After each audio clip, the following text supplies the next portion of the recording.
Friends, দেব coaching সেন্টারে সবাইকে স্বাগত। আজ তোমাদের দশম শ্রেণীর সমানন্দ মোদকের লেখা ভূগোল বই থেকে ষষ্ঠ অধ্যায়ের উপগ্রহ চিত্র ও ভূবৈচিত্র্যসূচক মানচিত্র অনুশীলনীর দ্বিতীয় পাঠের প্রশ্নোত্তর নিয়ে আলোচনা করব। দেখো, আজকের প্রশ্ন সংক্ষিপ্ত উত্তরধর্মী প্রশ্নাবলী, যার মান 2। 1 নম্বর, রিমোট সেন্সিং বলতে কি বোঝো? এর উত্তর লিখবে, ভূপৃষ্ঠের লক্ষ্যবস্তুকে স্পর্শ না করে দূর থেকে বৈজ্ঞানিক উপায়ে বস্তুটি সম্পর্কে তথ্য সংগ্রহ করার ব্যবস্থাকে দূর সংবেদন বা রিমোট সেন্সিং বলে। দুটি পদ্ধতিতে দূর সংবেদন করা হয়, 1 বিমানচিত্র ও 2 উপগ্রহ চিত্র। নেক্সট 2 নম্বর প্রশ্ন দেখো, ভূ বৈচিত্র্যসূচক মানচিত্র কাকে বলে? এর উত্তর লিখবে, যে বিশেষ মানচিত্রে ভূপৃষ্ঠের কোনো নির্দিষ্ট এলাকার জন্য বিভিন্ন প্রাকৃতিক ও সাংস্কৃতিক উপাদানগুলিকে নির্দিষ্ট স্কেল অনুসারে এবং রং, রেখা ও প্রচলিত প্রতীক চিহ্নের সাহায্যে নিখুঁতভাবে ও পুঙ্খানুপুঙ্খভাবে চিত্রায়িত করা হয় তাকে ভূবৈচিত্র্যসূচক মানচিত্র বা টোপোগ্রাফিক্যাল মানচিত্র বা টোপোসিট বলে। নেক্সট 3 নম্বর দেখো, পিক্সেল বলতে কি বোঝো? এর উত্তর লিখবে, উপগ্রহ চিত্র কতকগুলি পিক্সেলের সমাহার। পিক্সেল হলো উপগ্রহ চিত্রের ক্ষুদ্রতম উপাদান যার নির্দিষ্ট মান ও ঠিকানা থাকে। এক একটি পিক্সেল ভূপৃষ্ঠের নির্দিষ্ট একটি অংশ উপস্থাপন করে। পিক্সেল সংখ্যা বেশি হলে চিত্র পরিষ্কার ও উচ্চ মানের হয়। এর পরের প্রশ্ন দেখো, ভূমি ব্যবহারে উপগ্রহ চিত্রের গুরুত্ব কী? এর উত্তরে পয়েন্ট দেবে। 1 নম্বর, ভূমির ব্যবহার লিখবে, ভূপৃষ্ঠের কোনো স্থানের জমি, কৃষি, বসতি, অরণ্য, জলভাগ, শিল্প, খনি, পরিবহন ও যোগাযোগ পতিত জমিরূপে ভূমি ব্যবহার ও সময়ের সঙ্গে তার পরিবর্তন বিশ্লেষণে উপগ্রহ চিত্র অপরিহার্য। 2 নম্বর পয়েন্টে লিখবে, ভূ সম্পদের মূল্যায়ন।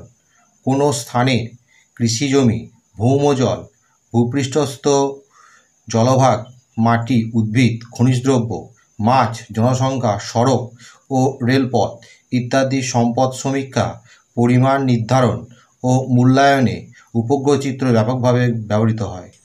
নেক্সট 5 নম্বর, টোপোসিটে 2টি প্রধান বৈশিষ্ট্য লেখো।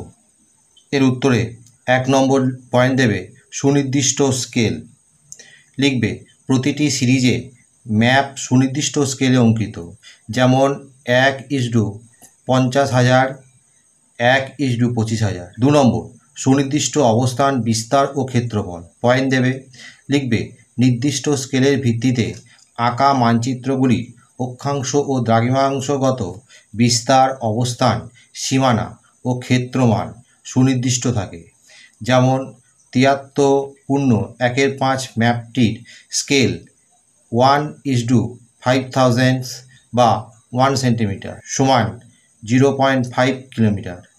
অক্ষাংশগত বিস্তার 22°45' উত্তর থেকে 23° উত্তর এবং দ্রাঘিমাংশগত বিস্তার 86°15' পূর্ব থেকে 86°30' পূর্ব। এর পরের প্রশ্ন, টপোসিটের সূচক সংখ্যা বলতে কি বোঝো? এর উত্তর লিখবে, টপোসিটের একটি নির্দিষ্ট সূচক সংখ্যা থাকে, যথা ভারতে 40 থেকে 92 মূল সংখ্যা, A থেকে P গৌণ সংখ্যা এবং 1 থেকে 16 প্রগৌণ সংখ্যা। পরে 7 নম্বর দেখো, টোপো মানচিত্রে সাংস্কৃতিক উপাদানগুলি কি কি? এর উত্তর লিখবে, টোপো মানচিত্রে 2টি সাংস্কৃতিক উপাদান দেখা যায়, যথা 1 পরিবহন ও যোগাযোগ ব্যবস্থা এবং 2 জনবসতি। পরে 8 নম্বর দেখো, ভারতে টপোসিটের প্রকাশক কে? এর কার্যালয় কোথায় অবস্থিত? এর উত্তর লিখবে, ভারতের টপোসিটের প্রকাশক হলো ভারতীয় সর্বেক্ষণ বিভাগ, এর কার্যালয় দেরাদুনে অবস্থিত। পরে 9 নম্বর প্রশ্ন দেখো, উপগ্রহ চিত্র কি? এর উত্তর লিখবে, সাধারণ কথায় উপগ্রহ চিত্র হলো কৃত্রিম উপগ্রহ থেকে সংগৃহীত পৃথিবীর আলোকচিত্র। কৃত্রিম উপগ্রহ দ্বারা বিভিন্ন সেন্সরের সাহায্যে ভূপৃষ্ঠের প্রাকৃতিক ও সাংস্কৃতিক দৃশ্যপটের বিভিন্ন তথ্য সংগ্রহ করে যে আলোকচিত্র তৈরি করা হয় তাকে উপগ্রহ চিত্র বলে। 10 নম্বর প্রশ্ন দেখো, ডিগ্রি সিট কাকে বলে? এর উত্তর লিখবে 4 ডিগ্রি গণিত 4 ডিগ্রি বা মিলিয়ন সিটকে 16 ভাগ করে 1 ডিগ্রি গণিত 1 ডিগ্রি ব্যবধানে যে মানচিত্র অঙ্কিত হয় তাকে ডিগ্রি সিট বলে। এর স্কেল হলো 1:2,50,000। এ থেকে পি পর্যন্ত 16টি গ্রিড আছে, যথা 73A, 73B, 73C থেকে 73P পর্যন্ত। এরপরে দেখো সংক্ষিপ্ত ব্যাখ্যামূলক উত্তরধর্মী প্রশ্নাবলী, যার মান 3। 1 নম্বর, উপগ্রহ চিত্র ও ভূবৈচিত্র্যসূচক মানচিত্রের পার্থক্য কী? এর উত্তর এই বইয়ের 150 পৃষ্ঠায় দেখো, এইখান থেকে এই পর্যন্ত লিখবে। 2 নম্বর প্রশ্ন দেখো, উপগ্রহ চিত্রে ছদ্ম রং ব্যবহার করা হয় কেন? দেখো এর উত্তর লিখবে উপগ্রহ চিত্রে ছদ্ম রং ব্যবহারের কারণ। 1 নম্বর, ছদ্ম রং ব্যবহার করা হলে ভূপৃষ্ঠের বিভিন্ন বস্তুকে পৃথক পৃথকভাবে চিহ্নিত করা যায়। 2 নম্বর, উপগ্রহ থেকে প্রেরিত ছবিকে নিখুঁত করার জন্য কোনো বস্তুর প্রকৃত রঙের পরিবর্তে ছদ্ম রং ব্যবহার করা হয়।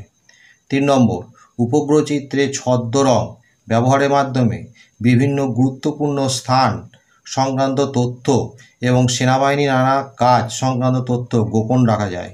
এরপরে 3 নম্বর প্রশ্ন দেখো, উপগ্রহ চিত্র বর্তমান দিনে খুবই গুরুত্বপূর্ণ কেন? এর উত্তরে 145 পাতা এবং 46 পাতার মধ্যে লিখবে। দেখো এইখান থেকে শুরু করবে ভূমি ব্যবহার, এইখান থেকে এই পর্যন্ত লিখবে। দেখো 146 পাতায় এইখান থেকে এই পর্যন্ত দেখে দেখে লিখে নেবে। এরপরে প্রশ্ন দেখো, ভারতের টপো মানচিত্রে ব্যবহৃত ভগ্নাংশসূচক স্কেল উল্লেখ করো। এর উত্তরে সংজ্ঞা বলে পয়েন্ট দেবে, লিখবে মানচিত্রের দূরত্ব ও ভূমির দূরত্বের অনুপাতকে যখন ভগ্নাংশে প্রকাশ করা হয় তখন তাকে ভগ্নাংশসূচক স্কেল বলে বা আরএফ বলে। আরএফ ইজ ইকুয়াল টু মানচিত্রের দূরত্ব বাই ভূমির দূরত্ব। এর ব্যবহার বলে পয়েন্ট দেবে। 1 নম্বর লিখবে এই স্কেলকে যে কোনো এককে প্রকাশ করা যায়, যদিও এই স্কেলে কোনো একক দেওয়া থাকে না। 2 নম্বর লিখবে মানচিত্রের দূরত্ব ও ভূমির দূরত্বের একক একই ধরা হয়। 3 নম্বর লিখবে এই স্কেলের লব সর্বদা 1 হয়। 4 নম্বরে এই স্কেল থেকে সহজেই বিবৃতিমূলক বা রৈখিক স্কেল তৈরি করা যায়। 5 নম্বর লিখবে এই স্কেল ব্যবহার করে অঙ্কনজনিত ত্রুটি দূর করা যায়। এরপরে প্রশ্ন দেখো, উপগ্রহ চিত্রের বৈশিষ্ট্যগুলি লেখো। এর উত্তরে 143 পাতায় দেখো এখানে উপগ্রহ বৈশিষ্ট্য: 1 প্রকৃতি, 2 পিক্সেল, 3 সেন্সর ব্যান্ড, 4 প্রান্তীয় তথ্য। এই পর্যন্ত লিখলেই হবে। দেখো এরপরে 6 নম্বর, বিভিন্ন প্রকার কৃত্রিম উপগ্রহের ধারণা ব্যাখ্যা করো। উত্তরে দেখো 144 পাতায় এইখান থেকে এই পর্যন্ত লিখবে তোমরা। এরপরে প্রশ্ন দেখো, উপগ্রহ চিত্রের 2টি করে সুবিধা অসুবিধা লেখো। এর উত্তরে 144 পাতায় দেখো এইখান থেকে লিখবে সুবিধা, 2টি সুবিধা লিখবে। এইখান থেকে 145 পাতায় এর লিখবে, লেখার পর 2 নম্বর দেবে, সুবিধা অসুবিধা 2টো লিখে দেবে এখান থেকে, 1টা 2টো। দেখো পরে 8 নম্বর প্রশ্ন দেখো, উপগ্রহ চিত্র প্রস্তুতের পর্যায়গুলি কি কি? এর উত্তরে 145 নম্বর পেজে দেখো এটি 5টি পর্যায়ে বিভক্ত, 1, 2, 3, 4 এবং 5 এই পর্যন্ত লিখবে দেখে দেখে। বন্ধুরা এখানেই শেষ করছি, পরবর্তী ভিডিওতে আবার দেখা হবে। ভিডিওটি ভালো লাগলে অবশ্যই লাইক, কমেন্ট, শেয়ার করবে।